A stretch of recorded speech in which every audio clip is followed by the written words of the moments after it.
You know, what makes a horror story really get under your skin? It's not always the jump scares. Sometimes it's when you take something totally normal, like, say, ordering a pizza, and you twist it into an absolute nightmare. So today, we're going to dive into a viral story that does just that. We're going to break down exactly how it builds this incredible sense of dread, one chilling detail at a time. And right off the bat, the story hits us with this perfect classic horror setup. It instantly paints a picture, you know? The world outside is dark, stormy, and chaotic. But inside the crazy pizza shop, there's this feeling of safety, but it's a false safety. The late hour and that storm are basically trapping our characters, setting the stage for something awful to break that silence. All right, so let's get into the first act. This is where the ordinary end-of-the-night routine at a pizza shop gets completely shattered by one final, very weird request. So you've got our hero, a delivery driver named Rohan, who's just about to pack it in and go home. And then, that tablet pings. The story gives us our first clue that something is seriously wrong, not with some ghost, but with a totally human reaction. The manager's face just goes white. He's terrified. And here's the hook, right? The thing that makes it all happen? The manager offers a 500 rupee tip, which, in the context of the story, is a massive amount of money. It's not really a tip, it's a bribe. It's a lure that's just too good for Rohan to refuse, and it's what pushes him to ignore his gut feeling and take this obviously dangerous job. So, of course, Rohan agrees. And with this one simple, faithful question, the story just crosses a point of no return. He has absolutely no idea that the answer is about to launch him out of the real world and straight into the supernatural. And there it is, the reveal. The story just slams you with this immediate sense of dread, just from pure contrast. A hot, fresh pizza being delivered to a cold, lonely graveyard. And the details are so specific. Gate number 2 under the banyan tree. It makes it feel so real, so intentional. This isn't some prank call, right? This feels like a summons. Okay, so, Act 2. This is where the story really starts to crank up the suspense during Rohan's ride. And it's not just a trip, it's a descent into pure darkness. This timeline is just brilliant at escalating the tension. The story uses time itself as a weapon. At 11:55, we get that first, skin-crawling hint of the supernatural, that feeling of an unseen passenger.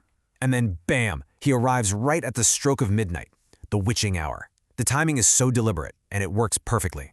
So, this is the moment that confirms all of Rohan's worst fears. He's trying to rationalize it, right? He tries to make a normal phone call.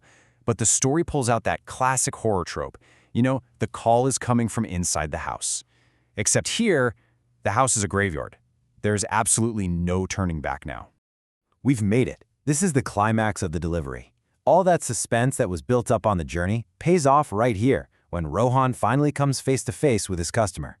The way this customer is described is just fantastic. He's not some jump scare monster, he's just off. He's sitting perfectly still in the pouring rain. His face is pale, and his touch isn't just chilly, it's literally described as the cold of death. Every single detail here is screaming that this is not a living person. And this is where all the creepy feelings and subtext just become text. Rohan is just trying to make some nervous small talk, asking if it's the guy's wedding anniversary, and the man's reply is the story's big, horrifying reveal.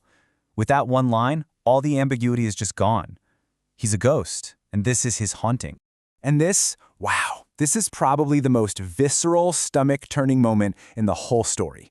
The man doesn't just eat the pizza. His very presence corrupts it.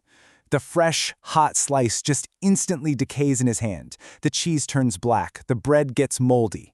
It's a terrifying visual that shows his power. The touch of death spreads to everything around him. Rohan flees. You think the story's over, right? But no. In our final act, his escape doesn't lead to safety. It leads to a revelation that just changes everything we thought we knew. Just look at how fast things escalate here. We feel Rohan's relief as he's escaping, but that is immediately shattered by a frantic call from the manager, a warning that comes way too late. And when Rohan gets back, he finds the horror has followed him home. That safe space from the beginning of the story, it's now a crime scene. So Rohan gets back, and he pieces together these absolutely chilling final clues. The tablet says the order was delivered successfully.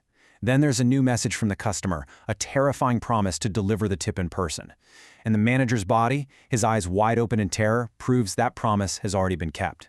And just when you think it can't get any worse, it does. The threat isn't in the graveyard anymore. The figure, now described as dripping with mud like he just clawed his way out of the ground, steps into the pizza shop. The smell of wet soil and rot just fills the room. It's a complete invasion of the supernatural into the real world. And the story ends with this absolute bombshell of a line. The ghost looks right at Rohan and delivers this final, horrifying question. And suddenly the whole narrative just flips. Rohan and his manager aren't innocent victims. They're involved. This wasn't a random haunting. This was revenge. And the story just leaves us there, hanging, forced to wonder, what did they do?